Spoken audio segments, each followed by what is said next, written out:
नमस्कार, मैं हूं नवजोत रंधावा और आप देख रहे हैं पंजाब से ही हमारा विशेष बुलेटिन। और हम लोग इस वक्त कहाँ मौजूद हैं ये दिखाना बहुत जरूरी है। हम किसी टापू में नहीं है, हम किसी दरिया में नहीं, हम एक गांव में मौजूद हैं। ये वो गांव है जो ब्यास नदी के जहां पर ब्यास नदी का कहर बरपा है, जहां पर ब्यास नदी का पानी इतना ज्यादा आ गया है कि ये पूरा का पूरा गांव एक तरीके से टापू बन गया है। हम आपको आसपास की तस्वीरें दिखाएंगे। इस वक्त हम लोग मौजूद है आर्मी की बोट पे, जो लगातार लोगों तक राशन, पानी और तमाम जो जरूरी चीजें हैं वो पहुंचाने की कोशिश कर रहे हैं। 2 घरों में हम लोग इस वक्त होके आए हैं।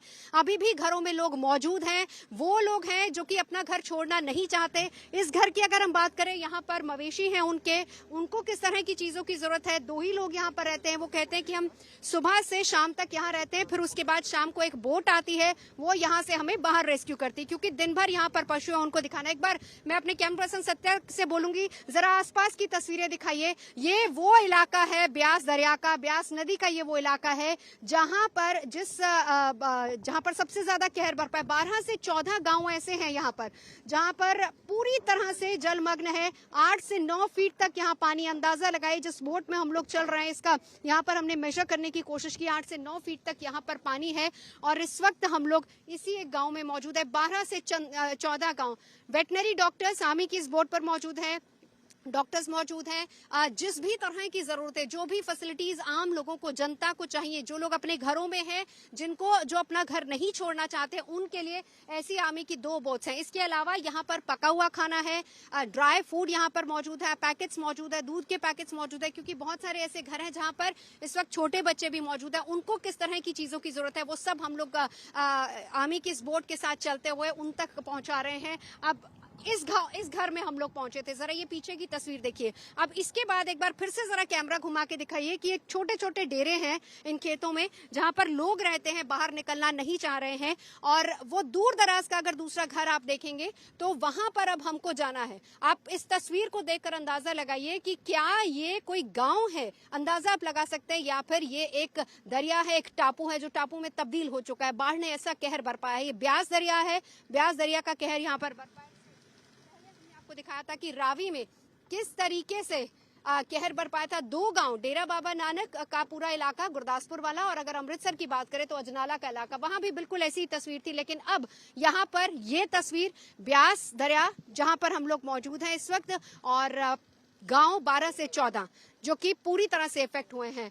ये तस्वीर हम आपको यहाँ की दिखा रहे हैं। ये पूरा इलाका, और अगर हम अप्रोक्सीमेट फसलों की बात करें जो कि हमने माजा इलाके में बताया था, अप्रोक्सीमेट कम से कम बड़ी संख्या में लोग तो प्रभावित हुए हैं, उनके घर पूरी तरह से तबाह हो गए हैं। लोगों की जो खड़ी फसल है उसको सबसे ज्यादा नुकसान हुआ है। वेटनरी डॉक्टर्स हैं, महिला डॉक्टर्स भी हमारे साथ है। मैडम, यहाँ पर कितने और गाँव ऐसे हैं जहाँ पर स्थिति इस वक्त ऐसी? मैम, अप्रॉक्सीमेटली 16 जो विलेजेस हैं जो इस फ्लड से अफेक्टेड हैं और लोग अभी भी अपने घरों में हैं। तो इसीलिए हमारी टीम जो आप लोग जब जाते हैं अमूमन कितने महिलाएं भी मिलती हैं? हाँ जी मैम, महिला भी होती हैं वहाँ। तो कितने लोग एक घर में मौजूद रहते हैं? मैम, ज़्यादातर घरों में जो बुजुर्ग हैं वो तो हैं, क्योंकि जो छोटे बच्चे या कुछ जो महिला लोग हैं वो घर छोड़ के यहाँ से रेस्क्यू उनको कर लिया गया है। बट जो लोग अभी अपना घर नहीं छोड़ना चाहते वो भी स्टिल देयर आर वहाँ पर हैं। तो किस तरह की जरूरतें आपको वहाँ पर महसूस हुई, क्या क्या चीजों की जरूरत? मैम, इस टाइम पे जो लोगों को जो ज़्यादा प्रॉब्लम्स, जैसे रिलेटेड टू मेडिकल की बात करूँ तो लोगों को स्किन प्रॉब्लम्स आ रही हैं, और जैसे फीवर और जो पानी की गंदगी से जैसे स्टमक प्रॉब्लम, अब्डोमिनल प्रॉब्लम आ रही है। पर ये तस्वीर भी दिखाते जाइए। एक बोट पर हम लोग मौजूद हैं और दूसरी बोट ये वो बोट है जहां पर तमाम सामान, सामग्री, सब कुछ रखा हुआ है। कोऑर्डिनेशन के साथ ये दोनों बोट्स चलती हैं। मौसम साफ हो तो दिन में 2 चक्कर लग सकते हैं, लेकिन अगर मौसम साफ नहीं है 3 से 4 घंटे लगते हैं। इस बात को सुनिश्चित किया जाता है कि हर गाँव के जिन जिन गाँव को कवर किया जा रहा है वहाँ के एक एक घर को देखा जाए, वहां पर एक एक घर तक ये राहत सामग्री पहुंचाई जा सके।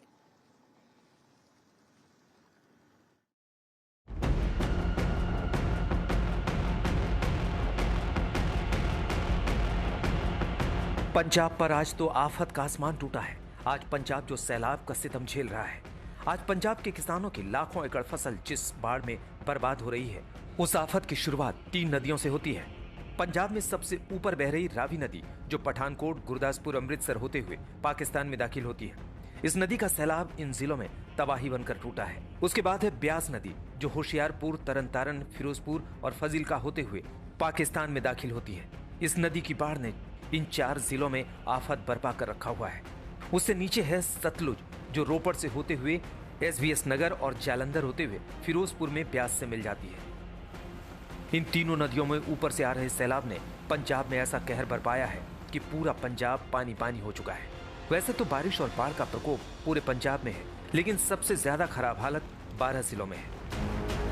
इनमें गुरदासपुर, पठानकोट, होशियारपुर, कपूरथला, तरन-तारन, फिरोजपुर, फजीलका, जालंधर, रोपड़, होशियारपुर, पटियाला और अमृतसर जिले हैं। इन जिलों में शहरों से लेकर गांवों तक हालात खराब है। चारों तरफ सिर्फ बाढ़ का पानी नजर आ रहा है। लोग या तो किसी मकान, डेरे, इमारतों की छत पर शरण लिए हुए हैं या कहीं आने जाने के लिए 3-3, 4-4 फीट पानी से होकर गुजरना पड़ रहा है। राहत बचाव की हालत यह है कि पंजाब सरकार ने 87 से ज्यादा राहत शिविर बना रखे हैं, जिनमें 77 से ज्यादा राहत शिविरों में बाढ़ पीड़ितों के लिए इंतजाम किए गए हैं। बाढ़ से बुरी तरह प्रभावित पाकिस्तान के सरहदी फिरोजपुर जिले में ही 8 शिविरों में हजारों लोगों को शरण दी गई है। नवजोत कौर के साथ अमित भारद्वाज, फिरोजपुर, आज तक।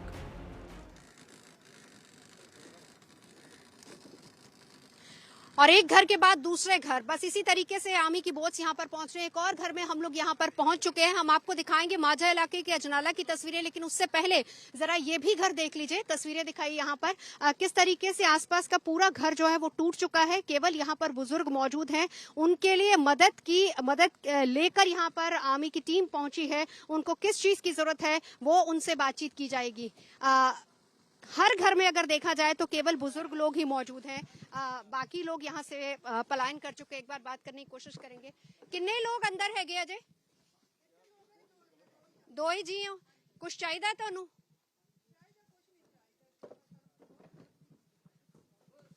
बाकी जने किथे गए?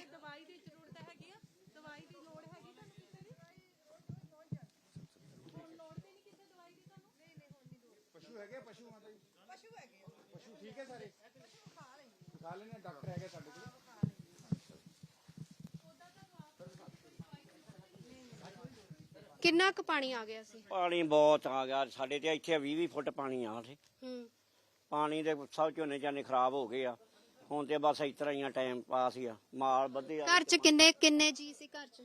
ਘਰ ਚ ਅਸੀਂ ਤੇ 4-5 ਜੀ ਇਧਰੋਂ ਆਪਣੇ ਆਪ ਗੌਂਡੇ ਗਏ ਆ ਤੇ 3-4 ਸਾਡੇ ਗਏ ਪਾਰ। ਤੁਸੀਂ ਨਹੀਂ ਗਏ ਮਾਤਾ ਜੀ? ਮਾਤਾ ਜੀ ਫਿਰ ਘਰੋਂ ਜਾ ਕੇ ਤੇ ਫਿਰ ਘਰ ਦਾ ਕੀ ਹਾਲ ਹੈ ਆਪਣੇ ਦਾ, ਹੈਨਾ? ਫਿਰ ਭਰਿਆ ਘਰ ਛੱਡ ਕੇ ਨਹੀਂ ਜਾਣ ਨੂੰ ਜੀ ਕਰਦਾ।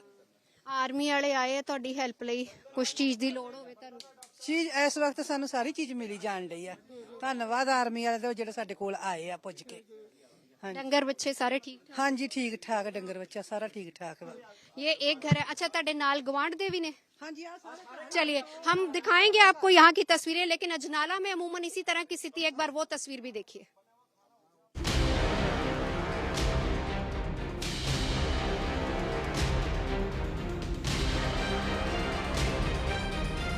पंजाब के अमृतसर जिले से गांव की ओर बढ़े तो अजनाला का पूरा इलाका पानी में डूबा हुआ नजर आता है। सड़क से थोड़ी दूर आगे चलने पर राहत बचाव की सामग्री लिए वाहन नजर आता है और उस राशन को लेने 4-4 फीट पानी में डूबकर दूर से आते लोग। देखिए, ये जो तस्वीर हम आपको दिखा रहे हैं ये उन्हीं गांव वालों की है जो अंदर से बाहर आए हैं, क्योंकि बाहर इस तरह की ट्रॉलियां आ रही हैं लोगों को राशन देने के लिए, मदद के लिए, और ये लोग जैसे तैसे वहां से निकलकर बाहर आ रहे हैं। और पानी अभी भी कितना ज्यादा है वो आपने देखा। आप लोग आगे आ जाइए थोड़ा सा, और दूर पीछे आप देख सकते हैं एक और टोली आ रही है। ये लोग वहां से आगे तक आए हैं ताकि मदद मिल सके। आप लोग इधर से कहाँ से आ रहे हैं? इधर डेरे है जी साडे, उत्थे 9-10 फुट पानी है जी। अब देखो कपड़े गिले हुए विच किदा लंघ के आए। इनको देखकर अंदाजा लगा सकते हैं कि कितना पानी हो सकता है। कितने डेरे अभी अंदर हैं? इधर 17-30-40 डेरे है जी। 2000-2500 ਕਿੱਲੇ ਦੇ ਕਰੀਬ ਜਿਹੜੀ ਜ਼ਮੀਨ ਹੈ ਉਹ ਸਾਰੀ ਡੁੱਬੀ ਆ। ਘਰਾਂ ਦੇ ਵਿੱਚ 4-4 ਫੁੱਟ ਪਾਣੀ ਹੈ। ਜੇ ਸਾਡੀ ਸੜਕ ਦਾ ਕੋਈ ਨਾ ਨਿਕਾਸ ਕੀਤਾ ਪਾਣੀ ਦਾ ਤੇ ਸਾਡੇ ਦੇ ਕਦੇ ਦਿਨਾਂ ਦੇ ਵਿੱਚ ਘਰ ਵੀ ਡਿੱਗ ਪੈਣੇ। ਡਿੱਗ ਪੈਣੇ ਜੀ, ਘਰ ਡਿੱਗ ਪੈਣੇ, ਖਤਮ ਹੋ ਜਾਣਾ ਕੰਮ ਘਰਾਂ ਦਾ। ਚਾਰੇ ਬੰਨੇ ਨੀਹਾਂ ਨੂੰ ਪਾਣੀ ਲੱਗਾ ਜੋ। आप लोग वहाँ से यहाँ किस लिए आए? राशन लेने के लिए? ਨਹੀਂ ਤੇ ਸਰਕਾਰ ਗਾੜੀ ਰਿਕਵੈਸਟ ਕਰਨ ਆਏ ਆ। ठीक है, अंदर घरों में लोग हैं अभी? हाँ जी हाँ जी हाँ जी, एक घर में 50-6 लोग है। 5-6 लोग एक घर में। ये लोग हर घर में बैठे हैं छत्तां दे ऊपर उतो। इतनी दूर से आप चलते हुए आ रहे हैं? 2-2.5 किलोमीटर दूर। 2-2.5 किलोमीटर पीछे तक पानी है। स्थानीय लोगों ने बताया कि मुख्य सड़क से दूर डेरों में कई परिवार ऐसे हैं जो बाढ़ में फंसे हुए हैं। उन तक न राशन पहुंच पा रहा है और न वो बाहर आने की सूरत में हैं। हमने उन डेरों में से एक परिवार तक पहुंचने का रास्ता तलाशा। अजनाला इलाके के एक डेरे में आज मैं आपको लेकर आई हूं, जहां पर थोड़ा पानी कम हुआ है। हालांकि अभी भी देखिए यहां तक पहुंचने के लिए हमें पानी से ही होकर गुजरना पड़ रहा है। थोड़ा पानी कम हुआ है, यहां पर अभी फिलहाल लोग पहुंच रहे हैं। रास्ता थोड़ा सा बना है इस परिवार तक पहुंचने का। चारों तरफ खेत थे, खेतों में या तो फसल दिख रही थी या सैलाब का पानी, और बीच में एक मकान की छत पर वो परिवार था।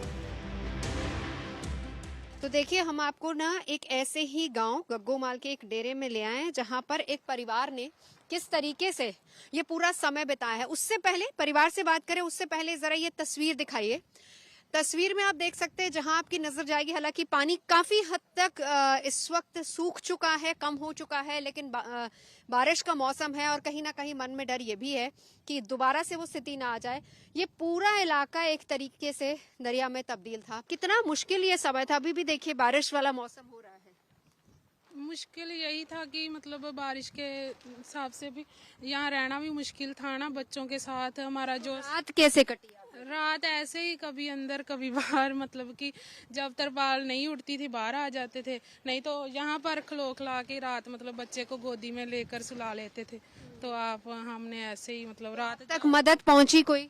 मदद चलो खाने पीने का तो काफी आ रहा है, मतलब कि कोई ऐसे ही है कि जितना को लोग कर सकते हैं। कितने दिन हो गए? नहीं आज तीसरा दिन हो गया वा। एक रात ते सारी रात ही बिल्कुल नहीं सुते ते टेंशन ना नींद होनी भी नहीं मैडम आंदी ते ये होई भी बच्चे अंदर बदबद नींद आ जाती सारी दिहाड़ी दे करदे आ खलारा सांभला आ कर ला ते आप नूं फिर भी टेंशन दे नाल नींद नहीं मैडम, सारी रात नहीं नींद, सारी रात दा नींदरा परसों। बच्चे हैं इस पूरे परिवार के, जिसमें एक छोटा बच्चा यहाँ पर है। बाकी सभी बच्चों को पहले बोट के जरिए भेज दिया गया था अपने रिश्तेदारों के घर, वहां पर उन गाँव में जहाँ पर बाढ़ नहीं आए, जहां पर ऐसी स्थिति ऐसी सिचुएशन कम से कम नहीं है। लेकिन अपना आशियाना अपना घर बचाने के लिए पूरा परिवार यहाँ पर इस टेंट के नीचे पिछले कई दिन से रहने को मजबूर है। गनीमत इतनी रही कि सैलाब में घिरे होने के बावजूद इस परिवार तक खाने पीने की चीजें पहुंचती रहीं, और अब जब पानी कम होने लगा है तो इन्होंने राहत की सांस ली है। हालांकि बारिश का अलर्ट अब भी है और बाढ़ का खतरा भी। नवजोत रंधावा, अजनाला, आज तक।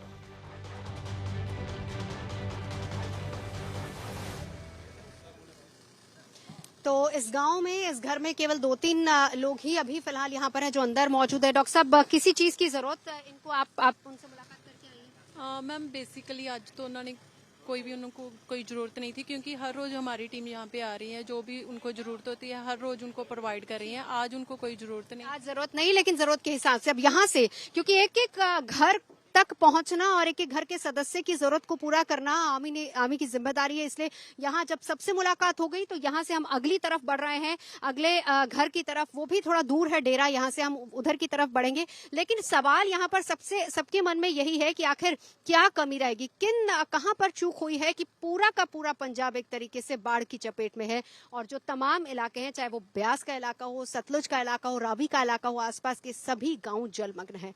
कमियां कहाँ पर है, जरा उस पर नजर डालते हैं।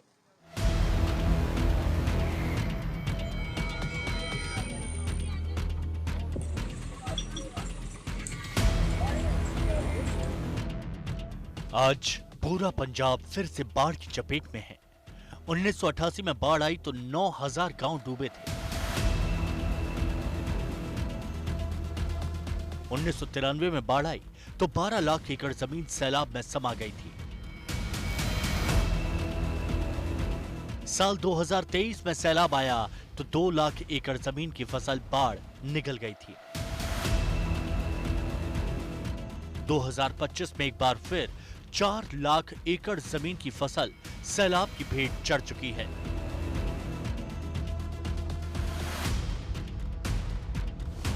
पूरा पंजाब अगर साल दर साल सैलाब में घिरता जा रहा है तो सवाल उठते हैं कि पंजाब में आखिर ऐसी क्या कमी रहती है कि हर बार कुछ बरसों के बाद सैलाब की तबाही होती है।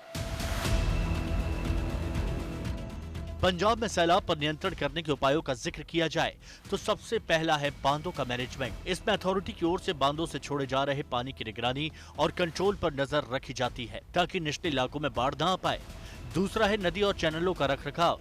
इसमें नियमित रूप से नदियों के किनारों से गाद सफाई से लेकर तटबंधों की मरम्मती का काम किया जाता है ताकि नदियों में उफान की सूरत में पानी गांव में न घुसे। और तीसरा है शहरों में पानी निकासी के इंतजाम, जिसमें ज्यादा बारिश होने की सूरत में जल निकासी के नाले नालियों का इंतजाम दुरुस्त रखना होता है।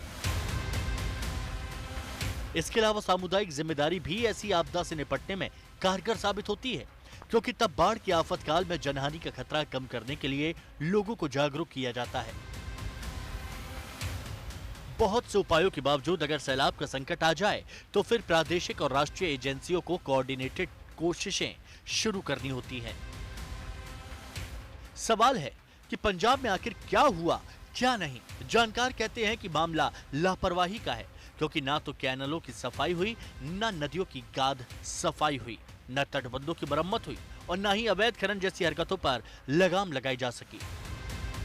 नतीजा है कि आज पंजाब एक बार फिर सैलाब के संकट से जूझ रहा है। चंडीगढ़ से कमलजीत संधू के साथ ब्यूरो रिपोर्ट आज तक।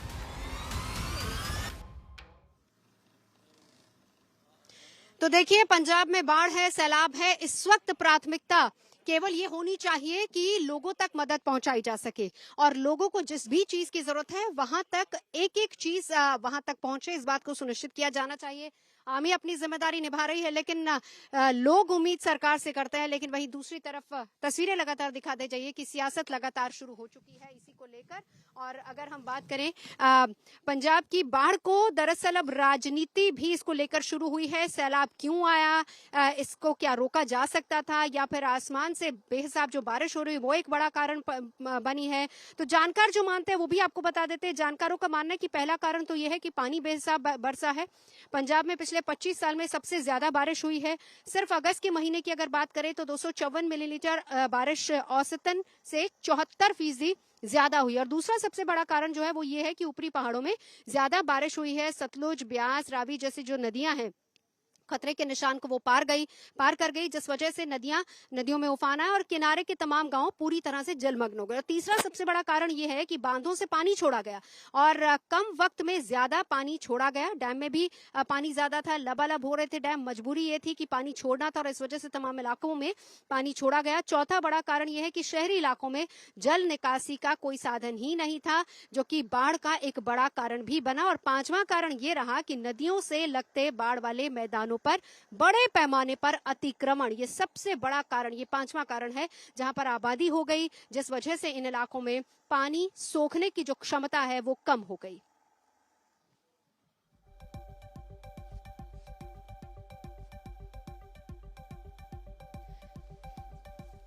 तो चलिए, तस्वीरें लगातार हम आपको यहां से दिखा ही रहे हैं। यहां पर एक छोटे से ब्रेक के लिए रुकेंगे। आप देखते रहिए आज तक।